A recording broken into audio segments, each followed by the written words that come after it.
What's up, everybody? This is Trey Biddy with HawgSports.com, coming to you from HawgSports Studio at a safe distance, social distancing through this coronavirus pandemic. And we got a lot of stuff to talk about, even though we don't technically have any sports. Still a lot of recruiting going on, some stuff in the graduate transfer market, and a few other things to talk about. We'll get into that and more. Danny West is going to join us as well. All that and more on HawgSports Live.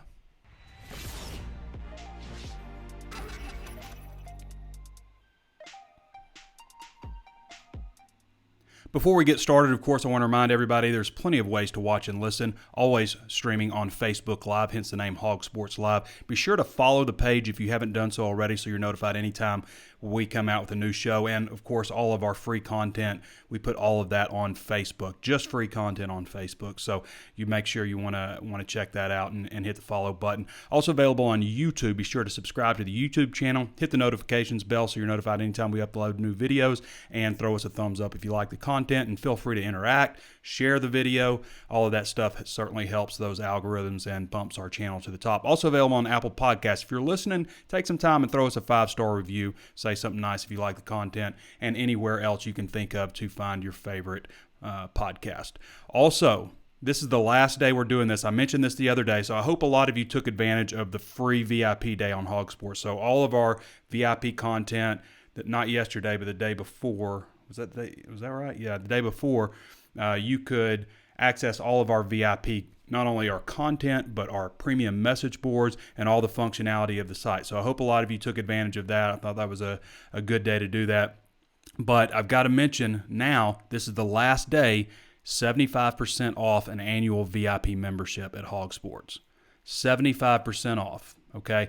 Now, the thing of it is, you know, a lot of this stuff that we do as far as our team coverage and stuff like that, most of the stuff that comes out of press conferences, that's our free content. But what is always going to be VIP is our recruiting coverage, okay? And recruiting has not slowed down. Now, they've extended the dead period, but that doesn't count towards phone calls, extending scholarship offers, all the other kinds of communications that you see in recruiting. So right now it's 75% off.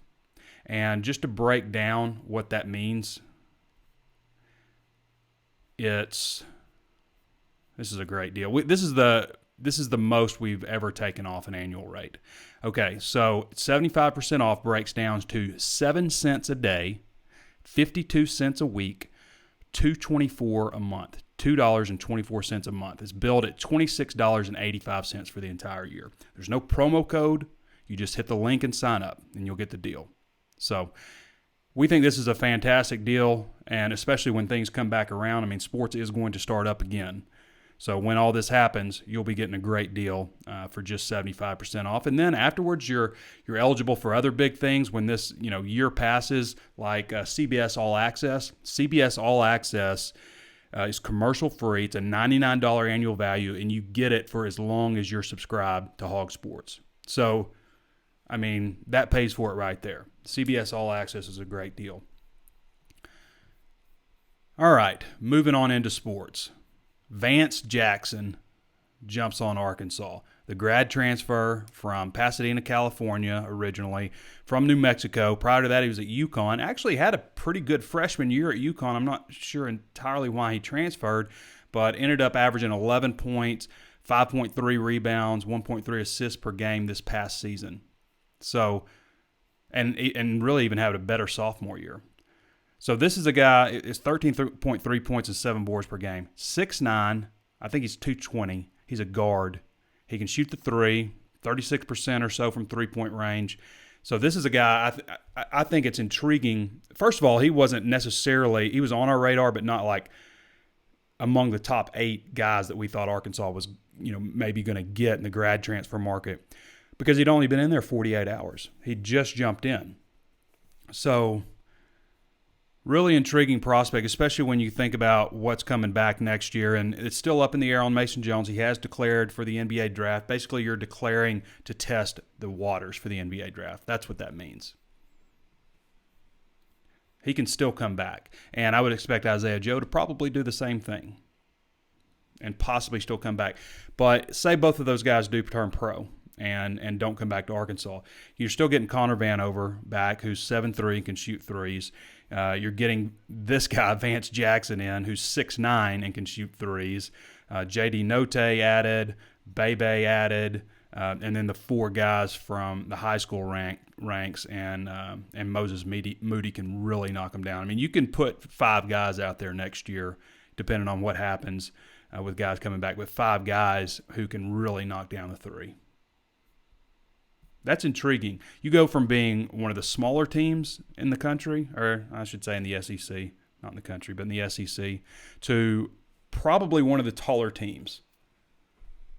I mean, everything changes adding a 6'9" guard and a 7'3" big man, and they're still out there for more players. They're going to sign at least one. I would expect it to be a big guy. You know, even though this is a big guy, 6'9". I mean, basically, you talk about being positionless. Get a 6'9" guy who can shoot threes and put the ball on the floor. I think he has a pretty nice stroke too. You know, he's 36%, 35 point something percent. So it's not like that's just shooting lights out from beyond the arc, but it's pretty darn good, especially with it being moved back. You know, I watched his whole video, his highlight video. He's got a nice stroke, and by that I mean, like, from a fundamental standpoint, it's one that's always going to be, I think, a reliable, steady shooter. He's also put up some huge games. He had a 29-point game, a couple of 26-point games, 25-point games, you know, some double-doubles where he's getting like 13 rebounds and stuff. So I think he's a nice addition. We'll see.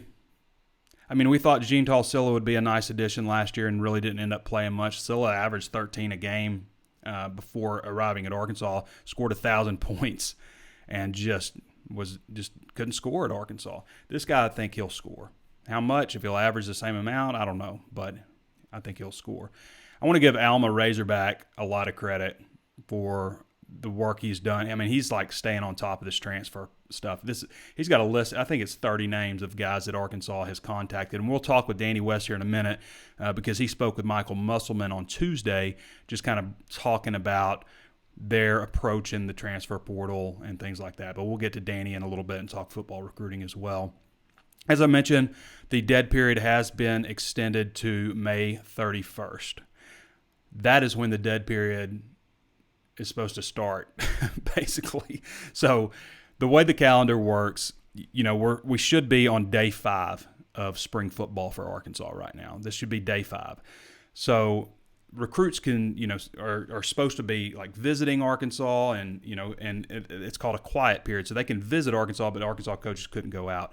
On April 15th is when the quiet period lifts, and it's open season. It's the evaluation period. So that means coaches can go visit prospects twice at their school. You visit with an academic, go watch practice, those types of things, get a better feel for the player. That's been wiped out. So there's no evaluation period this year unless they bump it. And there's nothing to evaluate. It's not like schools are holding spring drills and stuff. So there's nothing really to evaluate. But that's what would be going on up until May 31st. So that's wiped out. And we'll see how things go after that. I mean, coaches are doing what they can right now. They do have a game plan. They're able to – at last check, there are 21 players still on campus. And I would assume that's so they can get treatment stuff. You can still do stuff like that. But starting this most recent Monday, coaches were allowed to start having meetings with players where they can go over video 2 hours per week. They can go over video. Pittman has said that he has jumped in on every group text. So like the cornerbacks have a group text, the linebackers have one, the offensive linemen. So he's in all of those now. So he can, you know, jump in and FaceTime or send text messages or whatever, you know, in that group thread and be involved. Whereas before he wasn't involved, but now it's more important that he is.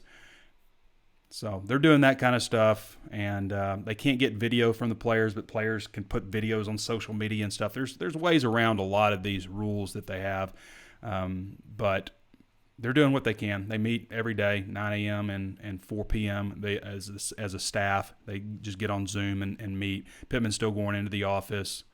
So they're doing what they can. He wants to be as ready as possible when they say you can pick things up again. So That's where things are. All right, let's get to Danny West now. How far in are we? 12 minutes. I want to get to Danny and just kind of go over some of the things going on in recruiting. Where's my graphic? There it is. Some of the things going on in recruiting. As I mentioned, he talked to Michael Musselman, who's in charge of recruiting for the basketball team.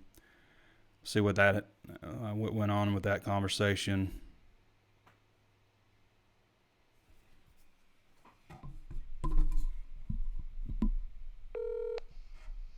Trey Biddy. What's up, Danny? How you doing? Doing good, bud. Just trying to get all these new offers lined up here. Try to get organized here. Yeah, I mean, that's kind of what I've been explaining to people. Like, in the wake of no sports, we do still have recruiting. You know, the world stops and you still got to work, Danny. Yeah. But, awesome. you know, it is, you know, just like everything right now, there's discounts on gas, there's discounts on everything, and we've got a huge discount right now at HawgSports for an annual subscription at 75% off. And I was just explaining to people, you just go to the site, there's no promo code or anything, you just go to the site and sign up and you will get the deal, and it breaks down. I mean, it's normally, I think, $107.80 for the year subscription. I don't know why it's that number, but that's the number. But with this, it's $26.85 for the whole year. 52 cents a week is what that breaks down to. So it's a hell of a deal. I would encourage anybody to sign up and take advantage. I think a lot of people took advantage of our free VIP day and saw a lot of that stuff. But recruiting continues to go on. And I wanted to start, Danny, you mentioned the lined up offers and stuff, but you spoke with Michael Musselman earlier this week also. And for those who don't know, he's in charge of, I guess, most of the recruiting stuff for basketball. What has been their approach, not only with recruiting, but also the transfer portal? Yeah, I thought the transfer portal part was probably the most interesting thing to me. He told me they've always got eyes on it. You know, we watch Twitter all day long, and every time there's a new transfer, you hear Arkansas being mentioned as one of the schools that reached out first. So I thought that was it couldn't have been a coincidence, right? So we asked him about that, and he said, no, we have people that have eyes on it basically 24 hours a day. I think they kind of take shifts and trying to monitor that thing, because there is no way of being notified when a new kid goes into it, which I think they probably ought to look at some point. But it'd be nice to have a little bell that rings or something, right? Yeah, a little notification bell. Yeah, but as it stands, they have to sit there and literally hit refresh on the page all day long. And, you know, from covering recruiting, how bad that can be. Yeah. I mean, it's a lot. It's a lot better than what they had. I mean, they was just like they got to get released by the coach and all kinds of stuff. So, I mean, I guess it could always be a little better. Yeah. Yeah, but they could probably tweak that a little bit. But yeah, I thought that was really interesting that he was, you know, pretty open in telling us, no, we're actually every time somebody goes in, we're going to hit them up. You know, you never know until you know, right? Right. And, I mean, you can at least make a contact with the kid, and if he's in any amount interested in you, I mean, now you start following up with his former high school coach, his AAU coach, and start to make those connections. You break down his numbers, as you know they always do with every recruit. So there's quite a process involved, and, you know, it paid off for him yesterday with Vance Jackson. I'm sure you talked about it, but what a big-time get. Yeah, I thought that was a great get, and not really a guy. I mean, he'd only been in the portal for 48 hours, so he made a quick decision, and good for Arkansas for jumping on him quickly. I mean, I would assume with this last spot that they're going to want to bring in one more, and he's going to be, you know, more of a down low presence, I would think. You think so? I think. I mean, Jackson's technically a guard. I mean, I guess he's positionless. Yeah. That's what Musselman wants, I guess, is positionless players. But I just kind of thought that they would go big, go rebounding. I don't know. Maybe they go guard. I don't know. What do you think? It wouldn't surprise me either way. Matter of fact, best available. Yeah, we just saw the Pittsburgh transfer, Trey McGowan's. Actually, Pete's got a story coming on him. Top 5. List of 5, and Arkansas is still alive there. I really like that Turner kid at Bowling Green. You know, I know he's a 6'4", 205 guy, but, man, 18-point-something points a game. I'd be curious to see if they can make a run at him and possibly get him. He's a stud. Yeah, I agree. I agree with that. I mean, I guess at the same time, you just need to go after the best possible guy you can get. So, Sure. yeah. All right, Danny. So let's move on to shuffle along to recruiting. What is going on in the world of recruiting? I know you said you were outlining a bunch of new offers and stuff like that. An unbelievable amount of offers this week have gone out. I think I'm counting 22, which is ironic because most of these guys are for the 2022 class. I think 21 of the 22, it's a lot of 20s going on, 21 of these 22 new offers are for the 22 class. So sophomores, you've heard Sam Pittman talk about it a little bit now. They felt like they were behind in that class. So I think they're trying to make up for it. A lot of linebackers, a lot of defensive backs this week. It's always interesting to me to sit back and see, okay, which group are they going to go after this week? You know, Justin Stepp is going to offer 10 new wide receivers every week. But outside of that, it's so far this week it's been linebackers and safeties and a whole bunch of 4-stars, which is okay. A lot of those guys aren't going to be realistic for you in the end, but you may not have a chance if you at all, but if you don't offer them, I mean, you got zero chance, right? So you got to throw out some of these early offers and give it a shot. But yeah, that's where it's at so far. They did offer a quarterback re-offer I thought was interesting. MJ Morris might be a name to keep an eye on. At one point, Arkansas's previous staff offered MJ, and now the new staff is going back after him. So keep an eye on MJ Morris at quarterback. The content production has not slowed at HawgSports. We outpaced last March, Danny. We outpaced year over year. We put out more content this March than we did last March, and that's just part of kind of coming up with things to get creative about. And as you mentioned, recruiting doesn't stop. You got a great Razorback recruiting notebook that just kind of breaks down just all the latest things that you're hearing. You've been doing recruit of the day stuff, which I think is great. Your last one is, you say at Horse Camp, Ryan Horsecamp. 6'4", 225-pound tight end. It seems like they're very actively after him. But you've got, a dozen names in this recruiting update that you did, and there's, of course, more stuff coming down the pipe. But Horsecamp is the guy that you did today. I think you also did Caden Salter and I can't remember. Keytron Jackson.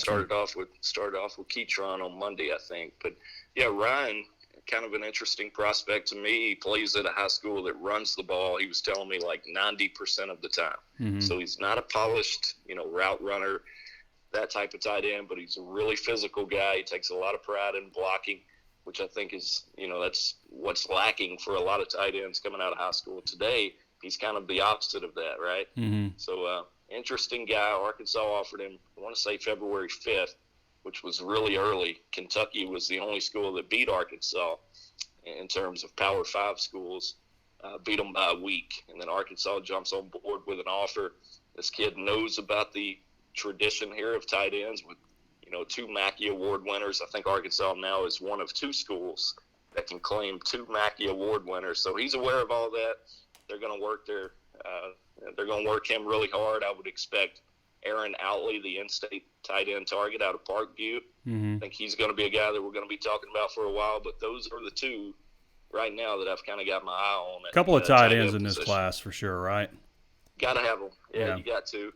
You move Blaine Toll over to tight end just to try to get you through for the time being, and who knows, that may be something that sticks, right? But yeah, I mean, you saw it the night before signing day. You go out and find a Colin Sutherland. Now you have to switch Blaine Toll over, 2 freshman tight ends. Yeah, you really need to go out and try to replenish that depth in this next cycle here. Yeah, because you lose Blake Curran too. That's a lot of people forget that Blake he's a redshirt senior. So yeah. I mean, he's going to be getting out of here next year. Yeah. Hey, Danny, have you had a chance to watch the Scheme on HBO? I've not. Okay. But I've heard about it. It's really, really interesting. And I got to be honest, Christian Dawkins, the main player, who's not even really the main player, he's just made out to be the main player according to this. I get his side of things after watching this. I mean, he's a felon and shouldn't be. He shouldn't be a felon. And my preconceived notions of Sounds like Joe Exotic just to me. some shady AAU behind the scenes guy, and not that at all. I mean, this guy's he's a hustler, but no, he's just a regular. I mean, he's a smart guy who has business plans, and there's no now. Obviously, shady paying players and stuff, and we can get into the argument of whether or not you should pay players or not. But breaking an NCAA rule is not against the law, right? It's not against the law. And man, breaking this down, like how the FBI came after him, and just the things that they were, according to all this. Again, it's a documentary. Who knows how slanted it is or something, but just the way the FBI came after him and were trying to get him to do things according to this that he didn't really want to do. Like he wasn't interested in this approach, and there's wiretaps and all kinds of stuff of him saying, these guys don't get it, and it's like undercover FBA guys like, they want me to do this. I don't want to do that, Yeah. And but nothing has happened, and to all these coaches, and Exactly. listening. Will Wade still got a job, dude. Listening to Will Wade and Sean Miller, listening. I mean, we've read the transcripts before, but like listening to them say Until it, you hear it, yeah. dude, there is no way I had a little bit of fun that they're with not Billy cheating. Buddy. Billy, Yeah. who covers LSU down there. We had a few late night exchanges last night, kind of making fun of it all. But yeah, I mean, that was, come on now. It was pretty clear what's happening there. Come on now. Talking about how much you can offer them, how much you paid players before, and then Just getting wide up in open front of a about it. camera and the audacity to sit there and say, I have never spoken with so-and-so before this, he's and got then some boom, guts, go to man. the tape. Yeah, you did. You did. And these guys all have jobs, and nobody cares. I just can't. And maybe they're waiting for all the FBI stuff to get over with. I don't know, but I cannot fathom how Man, Will they've been Wade and pretty Sean defensive Miller of still him have down jobs. And according to all, pretty based protective. on all this, now who knows what information? Sometimes documentaries or, I was ready on the Making of Murderer stuff to get my, whatever, my picket thing and free Mr. Stephen Avery or whatever. But who knows what who knows what really is happening? But you talk about a damning recording. These guys talking to Christian Dawkins. Yeah. I mean, and Christian Dawkins is, he did, according to all this, he's not taking money from anybody. He's like getting people money. He didn't really have any money aside from the money that the FBI was giving him to spend on stuff. Yeah. Like other than that, he wouldn't have had any money. And he's the guy that gets, 12 months or something? Got a longer sentence than anybody.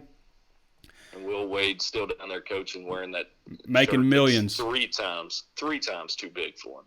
Yeah. He kind of has a weird posture. Like he kind of a little stands. bit sloppy looking. Yeah, kind of stands like this, wears his pants too low. Guys who wear their pants too low. And I guess they just see up top and they think they look taller and they wear their pants super low. But if you see the whole picture, it's just like, dude, what are you doing? Yeah. All right. So I need to check this out. I need to get on HBO and watch this. I would check it out. Yeah, I watched. It was over. I think it was like 2 hours. I watched the whole thing last night. I got in bed like 11:43, but I didn't realize what time it was. But it's really interesting. It's just hard to take it. It's hard to take it seriously at this point. When you look around the NCAA and all these, what they're up to. You know what they're doing, and yet we still watch the games thinking, everything's fine. It starts off with it's pretty crooked out there. It starts off with Jerry Tarkanian quote, and Razorback fans know Jerry Tarkanian, obviously a UNLV coach forever. But he said 9 out of 10 college programs are cheating, and the other one's in last place. That's a fact. Thought that was great. So true. Anything else, Danny, you want to touch on? Oh, man, just updating this database. I would encourage everybody to take advantage of that promo we've got. I think it's a good time. I know a lot of people may be sitting there. I mean, I could walk around the neighborhood. We've actually got a local high school coach down here. He asked me the other day, he's like, are you just on vacation now? Like, what do you do? And I was telling him exactly what you said. Recruiting, I could argue, is busier now than it was prior to the shutdown because that's all they've got to do at this point. Yeah. I mean, they can have their little Zoom meetings, but good time to get on there if you're a fan of recruiting and keeping up with all these guys, potential Razorbacks. We're going to have it covered for you. So give it a shot. I think everybody's going to like it. Yep. Thanks, Danny. You got it. All right, that's Danny West joining us again. We'll have, this month of April alone, we'll have 185, 200 articles, original, not counting our national desk, which comes out with tons of great ideas. But for me, Danny, and Pete together, we'll put together 185, 200 articles this month. So there's plenty of stuff, and a couple a day will be VIP articles, mostly on recruiting. So don't think that there's not a lot of stuff going on. And I'll say this also, one of the best places to be, especially in a time like this when there's so much social distancing, is our premium message board, the Razor's Edge VIP forum. Great discussion just about the past, the future, what people are doing, and not just sports even. I mean, we're talking about food, vacations, just about everything that you can think of, off-topic discussions on the Razor's Edge Premium Forum. And again, I hope a lot of you got a look at that when we did our free VIP day. But again, 75% off ends tonight, 10:59 p.m. Central Daylight Time. It ends, 75% off. You can also sign up for $1 right now for your first month. You can sign up for $1 for the first month or 75% off the first year. I recommend the 75% off deal. Okay, what we got next? Watch The Scheme also on HBO. It is eye-opening. I mean, we knew, but just to see it and hear it and see the interview with Christian Dawkins, who, again, I think got a raw deal. Did he break NCAA rules? Absolutely. Is that against the law? No, it's not. I thought this was an interesting article. College football, 20 highest paid coaches. Just in the fact that who's overpaid and who's underpaid. All right, so Dabo Swinney leads the pack at $9.3 million a year. Worth it. Absolutely worth it. Nick Saban's right behind him at 9.1, Ed Orgeron at 8.7. Those are your top three. All those guys are worth it. As crazy as those salaries sound, they're worth it. The guy who's not worth it at number 4 is Jim Harbaugh at Michigan. And why? Because I think that most of the coaches on this list, this 20 list, could be doing the job that Jim Harbaugh is doing at Michigan so far. He hasn't done anything dramatically special. Has he? I mean, yeah, you'd take winning, 11 games or whatever, but has he done anything at Michigan that other coaches aren't able to do? $8 million even. Jimbo Fisher, overpaid at Texas A&M. He has won a national championship. It wasn't at A&M. They hadn't done anything special in his 2 years. It's just 2 years. We'll see where they go. But, the Jimbo Fisher deal is a product of, having to pay a lot of money for a coach with a big name. That's what that is. And a lot of these are, like Gus Malzahn, number six at $6.9 million, a product of being in a battle to keep your head coach, a battle with Arkansas. That's why he's making $6.9 million, which is way more than he should be getting. Gus Malzahn hadn't won a national championship. Jim Harbaugh hasn't. Overpaid. And Kirby Smart hasn't won a national championship, but he's taken Georgia to a next level. So 6.8, I can see it with Kirby Smart. He's had a lot of success. Tom Herman, $6.7 million. I understand the head coach at Texas gets a high salary, but he's got to do something this year or he's done. Jeff Brom at Purdue makes $6.6 million a year. Why? They were worried he would go to Louisville. That's how this market, so much of this stuff is determined on the possibility of losing your coach. He signed this deal. Last year he went 4-8. I think they just won 7 the year before that. They've declined each year that he's been there. $6.6 million. All right, Lincoln Riley's rounds out the top 10 at 6.4. Maybe that, I would say that's justified. They've been going to college football playoffs. Dan Mullen at 6.1 at Florida. Maybe. They've been winning. They haven't taken it to the next level of greatness, but they've been very, very good since he's been there. Ryan Day, $6 million at Ohio State. James Franklin is next. I would say at 14, Mike Gundy at $5.25 million is a hell of a bargain. Pat Fitzgerald, $5.14. Scott Frost, $5 million, overrated. Mark Stoops, $5 million. Probably worth it at Kentucky for what they've done. Gary Patterson, $4.9 million, worth it. Kirk Ferentz, $4.8, worth it. And number 20, David Shaw, $4.6 million, probably worth it too. So that's your top 20 highest paid coaches. To put it in perspective of where Sam Pittman is, number 20 is 4.6. Sam's at 3. Sam is definitely on the bottom end of football coaches in the SEC at $3 million. I'm not sure who else would be down there.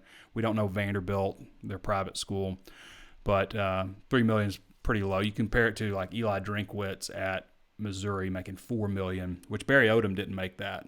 That still shocks me that Drinkwitz makes $4 million a year. And maybe that just came down to a kind of a bid thing. Next topic. You know what used to always kind of frustrate me? And from a personal standpoint, like just shooting bull with Brett Bielema, I liked Brett from a personal standpoint. There were a lot of things that were frustrating with, how they ran the program, though, and especially with recruiting, some of the things that just didn't make a lot of sense. But Brett would always kind of slam recruiting rankings.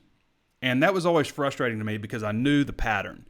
I knew that all of their early offers were, 4-star, 5-star recruits, okay? And then they'd go from there and start offering other players that they had evaluated and stuff. And then they would talk like, they did all this and that with their recruiting class, and they don't pay attention to recruiting rankings, and they don't put much stock into what those guys say, despite the fact that they've got years and years experience.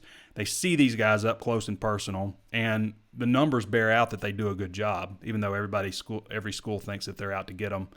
But the numbers bear out that they do a good job, especially in basketball, where it's easier to evaluate. Football's a little bit harder. But the same thing with Brett Bielema's class. He'd bring in a class of 25 guys. 13 of those guys may pan out. 12 of them won't. Half of them. You miss on half of the guys that you bring in as a college coach. And you're going to slam recruiting rankings because your class isn't rated high enough?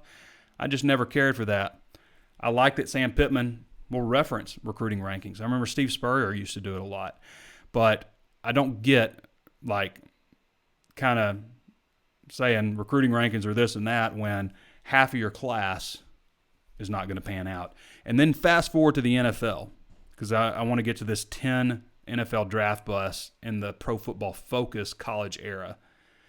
So the NFL has more doctors, shrinks, more video footage, all this testing, combines, personal workouts, all of this stuff to go on, and they're still going to draft Mitchell Trubisky over Deshaun Watson, over Patrick Mahomes. They're still going to do that. They're still going to draft Jamarcus Russell number 1, Ryan Leaf 2, despite all of this stuff. So I think our recruiting ranking guys do a great job, but to act like they don't get it and you do means you don't get it, because you're going to miss. College coach is going to miss half the time. These NFL guys are going to miss half the time. Josh Rosen at UCLA hasn't panned out. Cardinals already moved on from him very quickly and going straight to Kyler Murray. Trubisky, who I mentioned, for obvious reasons, the guys that they just passed over. Solomon Thomas was a Razorback recruit. Ended up going to Stanford, but Arkansas was after him heavily. His sister went to Arkansas. But, Solomon Thomas hasn't necessarily lived up to the hype. John Ross, wide receiver at Washington, to the Cincinnati Bengals. Leonard Floyd from Georgia to the Chicago Bears. Eli Apple. I'm not going to go through all these. Marcus Mariota, that would be a name that stands out. The Tennessee Titan just hasn't really done a whole lot after winning the Heisman Trophy. Dante Fowler, Kevin White, Eric Flowers. Let me see if there's any other real familiar names. But anyway, a good bit. There's going to be draft busts every single year. But one that jumps out to me is this Mitch Trubisky, number 2 overall in the NFL draft. Passed up Pat Mahomes, who went 10 to KC, and then Deshaun Watson, who went a little bit after that to the Houston Texans. Ouch. We're going to get to your questions here in a little bit, so get your questions in now. I want to talk about some of the other stuff we're doing at HawgSports.com. I've been going through the 2020 commitments and doing a really long, in-depth breakdown of each prospect, just off film study. And I'll explain how I kind of do things. I've always done this. This is just something, nobody ever told me to do this. This is just something that I developed. It seemed like a good idea, and I've been doing it for years. But so Dominic Johnson I did yesterday, running back out of Crowley, Texas, 6'1", 230. And so what I'll do is I'll go back and look at other guys that player reminds me of. And for example, with Johnson, the first guy that popped in my head was David Williams, listed at 6'1", 229 at Arkansas. Okay, let's go back and look at his highlight video and some other footage from high school. Problem, he's only 205 in high school. Not a good comparison. Next to thinking Dijon Harris. Johnson could end up playing linebacker possibly. Dijon, carried the ball in a lot of different situations in high school and also played defense. I shut the film off pretty quick on that one. Dijon is just Dijon is more compact, more of a bowling ball type as a runner versus this kid's more rangy, different type of runner. This guy's also a better runner than Dijon was. Then I thought of Broderick Green and Cody Walker. These guys fit. Both those guys are, 230 pounds, 6'1" or so. And I actually think Dominic Johnson is a better back than those guys. I do think that Broderick maybe ran with a little bit more better pad level. With Cody, I felt like he was definitely better than Cody in high school. Broderick, a little better, I think. But with Cody, the thing that's different with Dominic Johnson and Cody Walker is like when they cut, Cody really has to gather himself and almost start over. And Dominic can cut, pretty close to full speed. I thought he was pretty nifty and nimble. The thing that scares me about Dominic Johnson is he didn't go to any camps. Okay, so you don't have a verified 40 time, and then you have this 11.8 400-meter time and a 25-second 200 time, which, the 200 time is kind of slow. So there's nothing to back up his speed, and I don't think he's a burner or anything, but he's not slow. I didn't come off watching video of him slow, and he's going 5A competition in Texas. So ultimately, after I do that kind of stuff, and I don't mean to just talk about Dominic Johnson, just kind of my method of breaking this down, I'll go back and look at prospects in the same class who fit that size. Now, this guy's the number 120 ranked running back in the country, and part of that is not doing yourself any favors by going to camps and stuff like that and get some stuff verified. But I looked at Penny Boone, who's 6'2", 225, number 26 ranked running back nationally, and Kendall Milton, who's 6'1.5", 215. Now, none of the backs ranked ahead of him were 6'1", 230. None of them. The closest guy was Tevian Ford at 112, who is unsigned, but he was 231 at 5'11", more of a bowling ball guy. Didn't really fit the same thing. But I felt like Penny Boone was maybe a little bit more sudden than Dominic, maybe a little faster also. But I also felt that Dominic was a little more smooth and had a little bit better moves, niftier. And what I love about Dominic is when you don't do anything and somebody's trying to tackle you. So you don't lower your shoulder, you don't do a move, you don't spin or anything. A defender puts his helmet in your hip, and the guys, I love the running backs that can just keep on going, just keep trucking like nothing happened. Like that guy's not even there, just bounces off of him. I love seeing that. Okay. And I felt like Dominic Johnson really does that well. So Penny Boone, I actually felt like there were some similarities. I think I would take the suddenness that Boone has at 6'2", 225 over Johnson. And then Kendall Milton, to me, was just he's on another level than these two backs, in my opinion. I felt like Kendall Milton reminded me actually a little more of Darren McFadden. So just a different kind of back going to Georgia there. So anyway, that's kind of my process when I'll break down players. Who does this guy remind me of, with full well knowing how that player's career turned out? Let's go back to the high school footage and see who I like better. I think that's a good tactic. I've also done Julius Coates, Kellen Burrell, and Andy Boykin so far, and we'll continue on with those. Just some of the content that we're coming up with. All right, let's get to your stuff. Third time to start. Yeah, I had to start the video third time. I've got to always remember to record. If I don't remember to record, then I have to download from Facebook. It uses a different type of video, and it just comes out crappy on YouTube. So, and it also chops up the audio when I upload to Apple Podcasts and all the other podcasts. Brandon Hawley says, Trey, what's the difference between a walk-on and a preferred walk-on in college basketball? So in basketball, I'm not sure exactly when it means they start with basketball. With basketball, a lot of times you'll have tryouts for walk-ons. But with football, and I assume it's very similar, it basically means that if you're a preferred walk-on, we want you to come to camp. So August camp starts, say, August 1st. You're going to come through camp. We can have 110, I believe now is the rule. I think it used to be 105, maybe it's 110 now. But you can have most of your players there, and then after camp starts, when school begins, is when regular walk-ons would join the team, and that's when you can bump your roster up to 120. So that's all it means is, hey, we want you to come on as a walk-on. We want you to join us in fall camp for football. For basketball, I assume it means something similar. Appreciate all the kind words, everybody. Jeremy Castleman says he loves the show. Jason Downing says no rest for old Danny. No rest. No rest for me. I mean, we've been going at it pretty hard, and it's actually been a little bit more work in a lot of ways, especially since so many other people, don't have work, and a lot of people, are still doing work from home. But there's a lot of people, like my wife, she can't work. She's just home. When can you come outside? Let's go ride a bike. I'd love to do all those things, but I still got work to do. Trey, I don't get paid until midnight, but I want the deal. How can that work for me? Adam Mills says.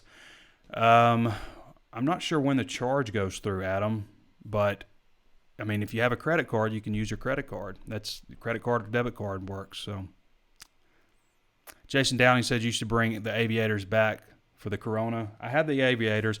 I use these daily. I don't use glasses. I actually have 20/15 vision in one eye and 20/20 in the other for my last checkup. But these are blue blocking glasses, and I find it's easier on my eyes. They don't look very good. I'm not a big fan of the frames, but I wear these pretty much all day. I mean, right now I've got lights. I've got a light back here. So I've got a bunch of lights. Is that all my lights? I've got one over there, but I'm not using it. And I've got, these two. I've got a monitor here, and a monitor here. 3 monitors staring at me. So I use these. I think it's easier on the eyes. They say it's better for melatonin production, but also, this is unproven, but they say macular degeneration can occur from too much blue light. I've also heard that 2 minutes standing outside, you get as much blue light as you would from staring at a screen all day. But I'm just erring on the side of caution, I guess. But I wear these all the time. Not for vision, but just to block out the blue light.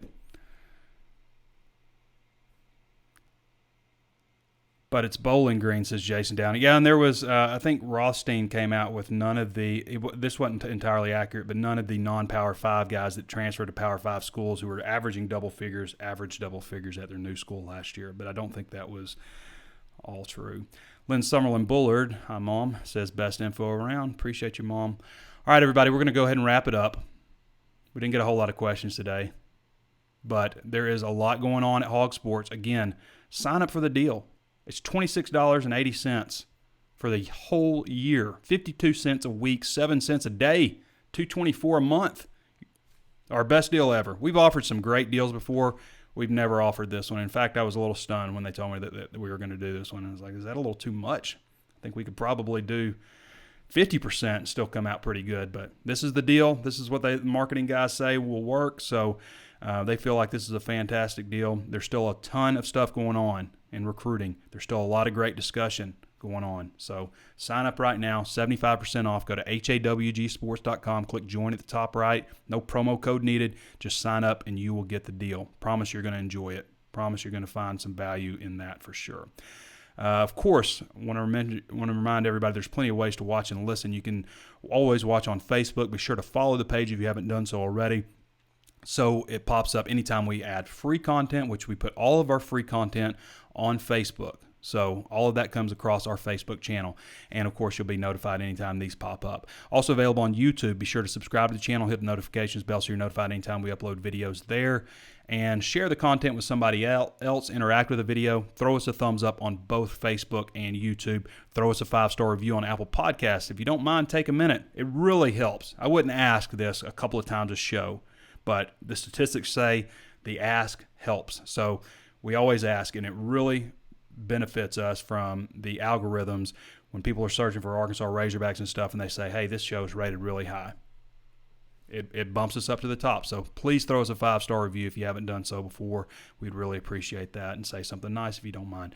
Also available on Spotify, Stitcher, iHeartRadio, Google Podcasts, just about anywhere you can think of to find your favorite podcast. All right, guys, we'll be back with you Monday with more content. We're not going to slow down at HawgSports, and we hope you take advantage of our 75% off deal. So thank you for your questions. Thank you to Danny West for joining us. This has been Trey Biddy with HawgSports.com, and we'll catch you next time.